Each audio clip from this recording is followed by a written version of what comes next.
Ration card వాస్తవంగా ఇదివరకు అయితే కనుక 3 రకాల రేషన్ కార్డులు ఉండే. తర్వాత కాలంలో 2 అయినాయి. రాజశేఖర రెడ్డి టైంలో 2. ఒకటి పింక్ కార్డు, ఒకటి వైట్ కార్డు.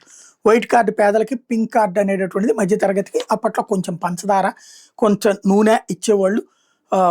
ఏది పింక్ కార్డుకి అది జస్ట్ ఐడెంటిటీ కార్డు కింద పనికొచ్చేది. వైట్ రేషన్ కార్డు అయితే ఆరోగ్యశ్రీ నుంచి, ఫీజు రియంబర్స్మెంట్ నుంచి, ఉచితాల నుంచి అన్నిటికీ వైట్ రేషన్ కార్డే ఒక కొలమానంగా తీసుకున్నటువంటి పరిస్థితి.